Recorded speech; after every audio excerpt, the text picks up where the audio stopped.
Right, boys, so this is the next phase of Get Strong Roll More. So we've just finished some power work and we're going to transition back into a slightly higher volume block to kind of prepare for the heavier work to come. So again, the general pattern of the sort of 3-month block that you get is extensive into intensive. So we go from higher volume, lower intensity through to lower volume, higher intensity. So that's weight work to begin with, and then it becomes power work, which is higher intensity on your central nervous system. So that's the general trend. So we're back round to a slightly higher block or higher volume block. And what you're going to see is you've got some aerobic GPP. So we ran this for about 2 weeks in the first phase.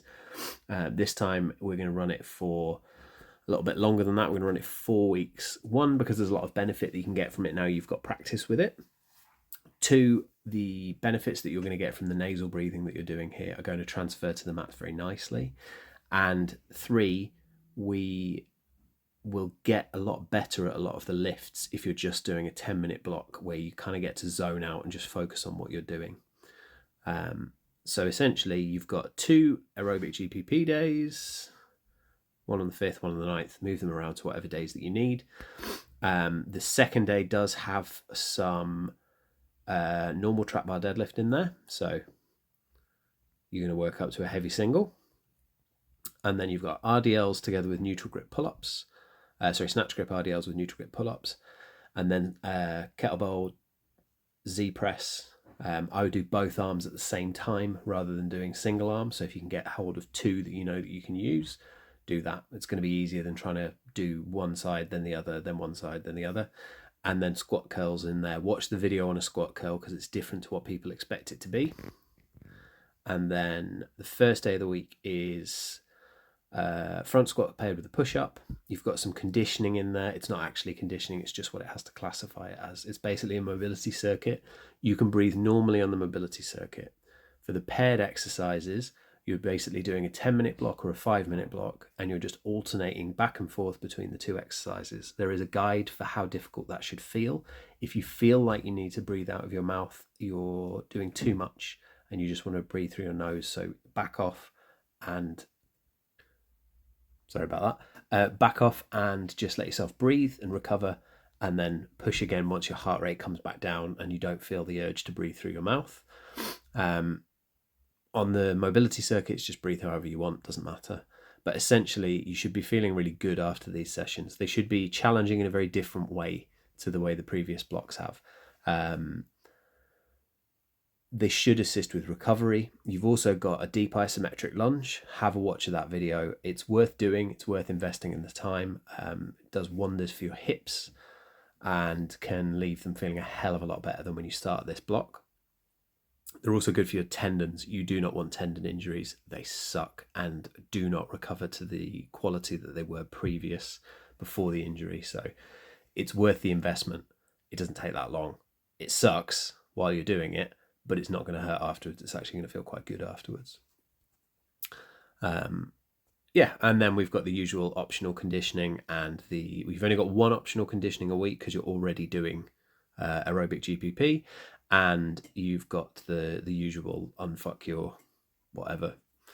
The only thing I would say is if you've got a heart rate monitor that's a chest strap, use it. If you haven't, don't bother trying to use anything else. Just use RPE and whether you feel the need to breathe or not to guide you.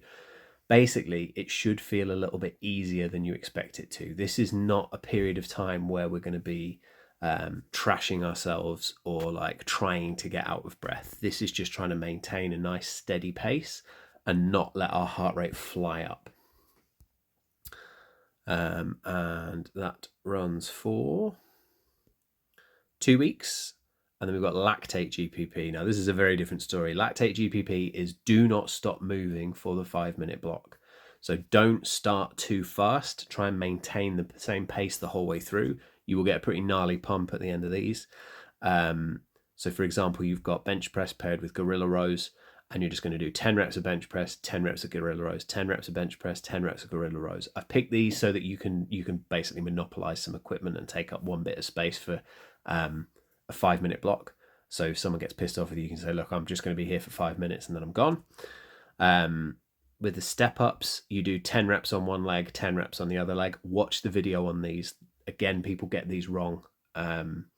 Yeah, watch it carefully because they're quite easy, but there are some simple mistakes that you can make on that. Don't be a hero on the loading. These should be lower weights than what you've used for the aerobic GPP.